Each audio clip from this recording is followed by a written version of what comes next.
స్పెసిఫిక్‌గా చాలామంది అడిగినది ఇది డి విటమిన్ గురించి. సో, డీటెయిల్స్ చెప్పండి ఒకసారి. డి విటమిన్ అనేది అందరిలోనూ ఆ లోపం ఉంటుంది యెస్. అంటున్నారు. యెస్. అది ఓన్లీ త్రూ సన్‌లైట్ నుంచే దొరుకుతుంది. సప్లిమెంట్స్ ఎన్ని తీసుకున్నా పెద్దగా ఉపయోగం లేదు అంటారు. అవును. మరి ఎలా సర్వైవ్ అవుతామా డి విటమిన్ లేకపోయినా పర్వాలేదా? దానివల్ల వచ్చే కాంప్లికేషన్స్ ఏంటి? అంటే విటమిన్ డి అనేది బోన్స్ హెల్త్ వరకు మనం ఆలోచిస్తుంటాం. హ్మ్. కానీ వైటమిన్ డి ఉండడం వలన మన ఇమ్యూనిటీ బెటర్ అవుతుంది. And we will have a very active life style. హ్మ్. సో ద పాయింట్ ఏంటనంటే ఈరోజు సన్లైట్ ఎక్స్పోజర్ తగ్గిపోయింది. సో గాడ్ గిఫ్టెడ్ థింగ్ ఏంటనంటే మనం జస్ట్ ఎండ్లోకి వెళ్ళి నుంచుంటే సూర్యరశ్మి మన మీద పడ్డాక లోపల ఉన్న ఫ్యాట్ సెల్స్ బ్రేక్ అయ్యి వైటమిన్ డి తయారవుతుంది. హ్మ్. డైరెక్ట్ సన్లైట్లో కూడా ఏ వైటమిన్ డి ఉండదు.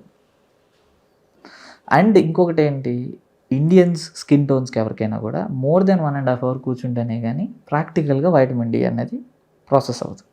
ఓకే. ఈ 20-30 మినిట్స్ అనేది purely white skin people, okay. అంటే ప్యూర్లీ వైట్ స్కిన్ పీపుల్ అంటే మీకు వెస్ట్రన్ సొసైటీలో ఉన్న వాళ్ళకి. మనలాంటి వాళ్ళు ఎవరికైనా కూడా 1.5 అవర్ పైన బయట కూర్చోవలసి వస్తుంది. హుహు. కొంతకాలం ఒక 10 years బ్యాక్ వరకు కూడా బయట కూర్చునే అలవాట్లు ఏదో కారణాల వల్ల ఉండేవి.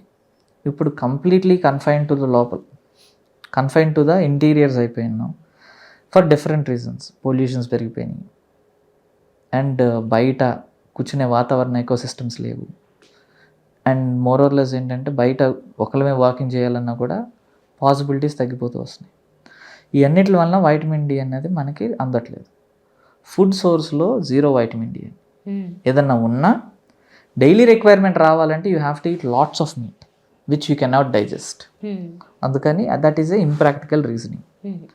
సో సెకండ్ పాయింట్ ఏంటంటే మనకి టాబ్లెట్ ద్వారా వచ్చే వైటమిన్ డి ఏదైతే ఉంటుందో అబ్సల్యూట్లీ లెస్ కాస్ట్ ఎఫెక్టివ్, చాలా తక్కువ కాస్ట్లో దొరుకుతూ ఉంటుంది.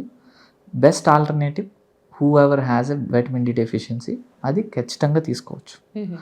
చాలా మందిలో ఇప్పుడు వస్తున్న కన్ఫ్యూజన్ ఏంటంటే K2, వైటమిన్ డితో పాటు K2 ఉంటేనే అది వాడుకుంటుంది. హ్మ్. సో న్యూట్రిషన్ పాయింట్ని ఎప్పుడైతే మీరు అంత డీటెయిల్గా స్ప్లిట్ చేసుకుంటూ వచ్చిర్రో మార్నింగ్ టు నైట్ మీరు 40 టాబ్లెట్లు తీసుకున్నా సరిపోతుంది okay. For all the things. హ్మ్.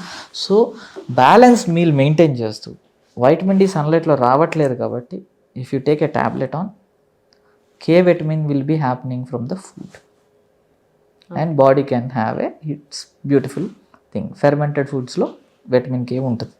హ్మ్. ఆటోమేటికల్గా అది సోర్స్ అవుతుంది. దానివల్ల ఆటోమేటికల్గా లోపల బోన్ మెకానిజం కానీ ఇమ్యూనిటీస్ కానీ బెటర్ అవుతూ వస్తాయి. హ్మ్. సో డీటెయిలింగ్కి వెళ్ళి ప్రతి దానికి చూసుకుంటూ రావాలంటే కాల్షియం సోర్స్ గురించి కూడా ఒక 10 to 15 టాబ్లెట్స్ వెళ్తేనే కానీ సప్లిమెంటేషన్ వోంట్ హ్యాపెన్. హుహు. ఓకే.